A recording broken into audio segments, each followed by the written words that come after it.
The recession will last for years. Let's have a look.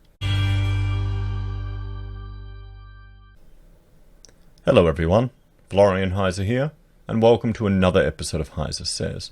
I have my stein of coffee, and I thought we'd go through this article from news.com.au, just discussing the International Monetary Fund's, grim forecast for economic recovery. Remember, we have more and more people touting a V-shaped recovery, thinking that the economy will bounce back in an instant. Boom! Shooting up.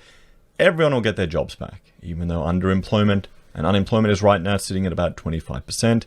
Most of the workforce in our civilization is dependent on the government one way or another, either job seeker, job keeper, government. I'd hate to even think about how much government projects would add to that.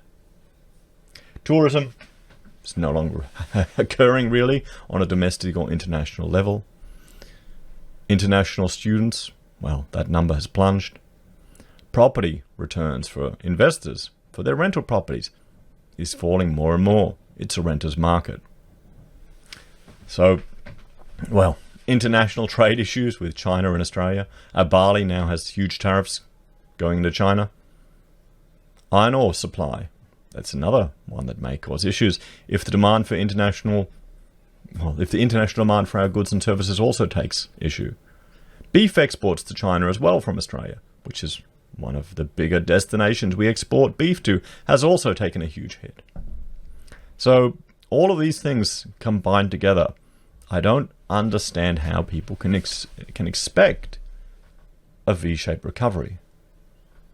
Perhaps I'm just being too pessimistic, everyone. But then again, I'd rather be pessimistic, prepare for the worst, and then be ready for the best. So let's have a look, everyone. The global economy will take much longer to recover fully from the shock caused by the pandemic than initially expected, the head of the International Monetary Fund says.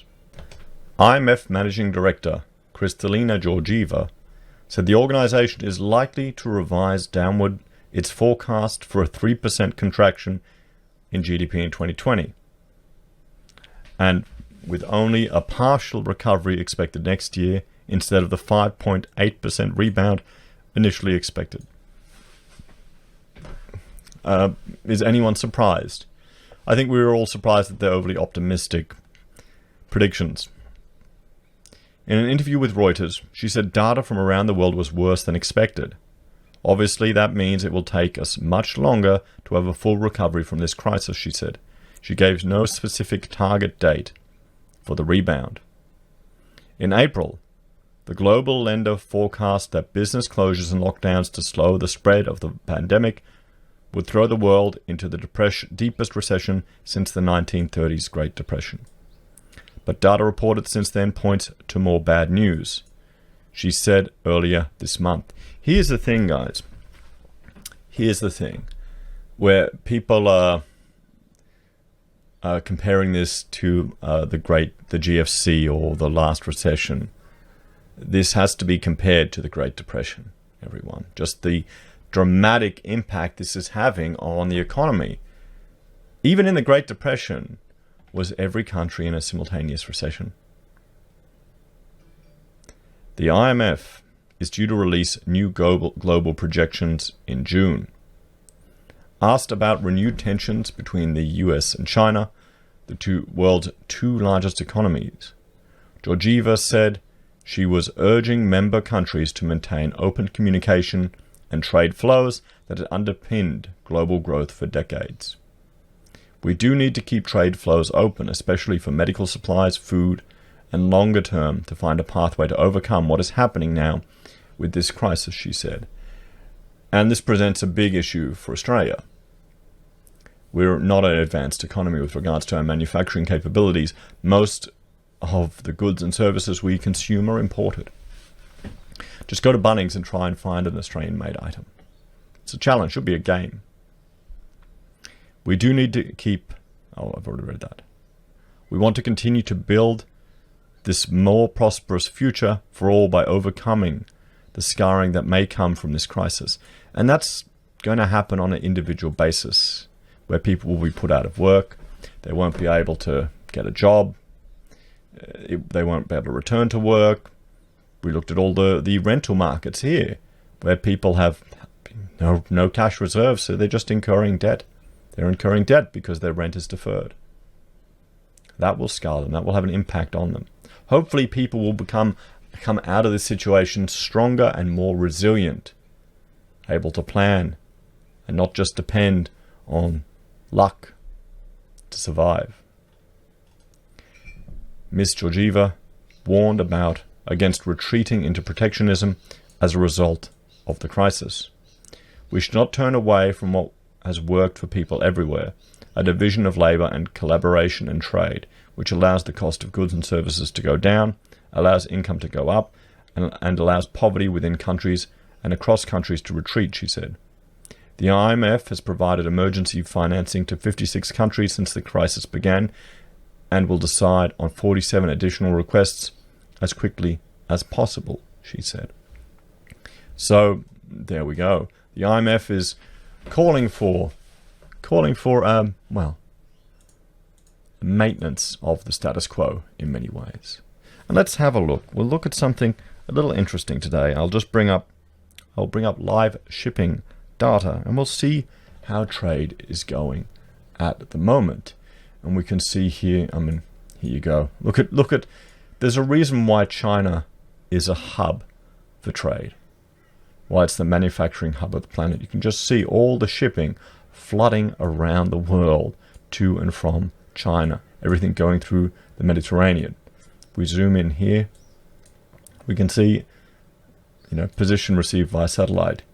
Okay, that's an oil tanker, cargo vessel. All the green are cargo vessels, and the red are oil tankers. I've got a buoy there. We can just see, look at the trade that's going to and fro. You can see in Singapore, all of the oil tankers, if they're still holding off the coast, with regards to just, storing oil, because the price is tanked. But Australia, guys, we are... Oh, I'm out of the Philippines. We'll zoom a bit further out. You can see here all the trade coming from Western Australia, all the ore, the cargo vessels coming to and fro from Port Hedland, guys. Point Sampson. There you go. Have a look at all the ships just sitting there, heading to or from Port Hedland. So, international trade is going to have a big impact on Australia's economy, and it's going to affect us in more ways than we can realise. This is just, good to get a visualisation and understanding of what is going on at the moment. Now, there's another website that we should all be aware of and familiar with, and this is the Harvard Atlas, everyone.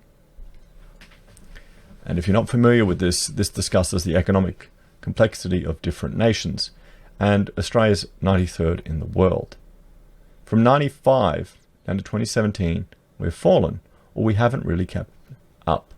Our GDP has gone up, but the purchasing power of our per capita GDP would decrease. And remember, this is from 2017. We'd have to look at it. Our GDP growth from the GFC has actually been below trend, because our GDP is growing, but our population is also growing. So it's below trend. So it's not growing as fast as it was in the past. So we're all getting better, less faster. It's quite concerning. But this here is the more worrying number. This is much worse than the Observatory of Economic Complexity.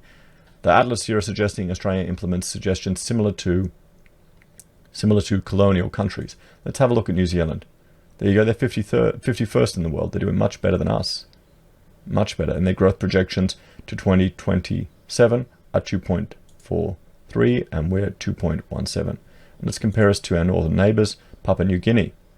They're 128th in the world. Look at their per capita compared to Australia. But look at their growth projections.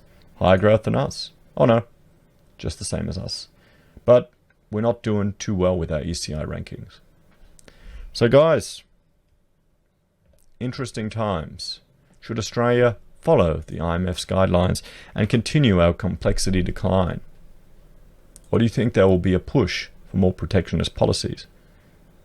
We've seen the dangers of being overly dependent on another nation. Look at what's happening with our barley. Look at what's happening with Australia's beef, and what can happen to other industries. As always, please leave your thoughts, comments and suggestions below. like, share and subscribe to the channel. If you're a fan and you'd like to support us, there are a few ways you can. You can join the channel on Patreon or YouTube. You can support us via affiliate links at Amazon or eBay. You can buy a merch from HeiseSays, use Gold Pass from the Perth Mint, or support us via PayPal. Take care, guys. I'll see you next time.